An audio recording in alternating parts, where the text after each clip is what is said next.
What's up guys, it's Wayne from Gamer Gab. Fallout 76 has been a mess since its release back in 2018.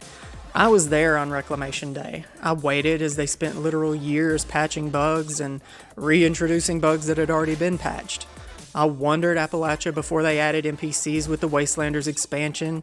I traveled to the Pit and Atlantic City when they introduced expeditions, and now, with the June release of Skyline Valley and the more recent Milepost Zero, they've finally given players the first actual map expansion. So, is Fallout 76 finally fixed? Let's get into it. Gamer Gab.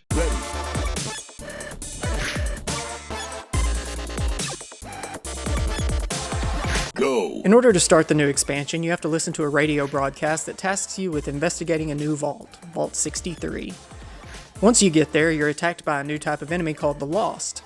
They look pretty cool, and they wear some cool armor that you don't see anywhere else in the game. Don't get too excited though.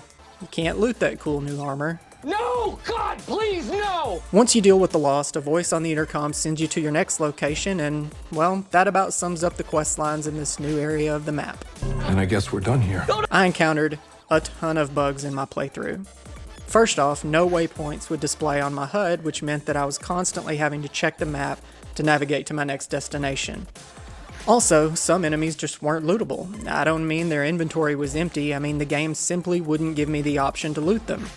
Speaking of looting, as far as I can tell, there are no unique lootable items in this expansion.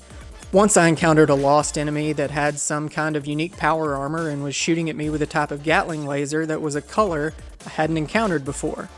Once I finally dropped this guy, I went to collect my new gear, only to find, much to my disappointment, that none of that was in his inventory. No! I think what it comes down to is just lazy game design. For instance, one location I found had Protectron bodies scattered everywhere. They were torn apart and strewn around like confetti, and it really made me wonder what happened here, but nothing I found at that location gave any insight as to where they came from or what happened to them. That's just one example. NPCs don't look at you during conversations, or they clip through objects, or they look at you when someone else is talking to them. Enemies stand frozen instead of attacking, and remain standing even after they've been killed. If you decide to explore instead of going directly to your next waypoint, you might meet an NPC who greets you with, "Oh, it's you again," when you haven't actually met them before. This happened to me because I found the park ranger in his bunker instead of meeting him in the visitor center as part of a quest.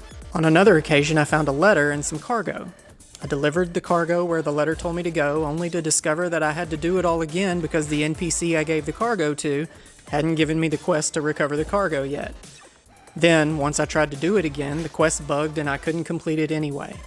When your open world RPG doesn't even bother to plan for the possibility that the player might encounter things out of order, that's a problem. The icing on this cake made of lies is that once you complete all the quests that basically lead nowhere and resolve nothing, you get to pay 500 caps to start your own caravan, and complete missions making sure your Brahmin gets to its destination intact. Apparently Bethesda has become so out of touch with what gamers want that they actually went and made a whole expansion based on what's widely regarded as one of the worst types of missions in RPGs, the Escort mission. Why?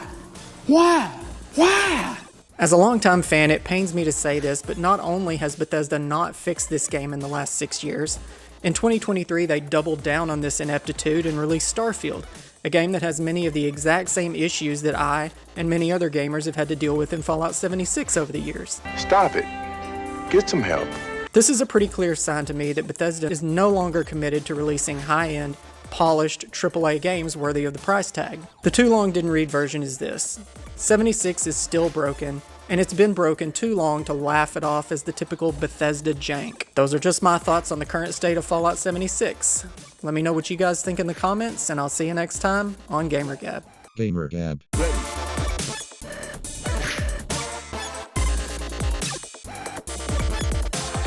Go!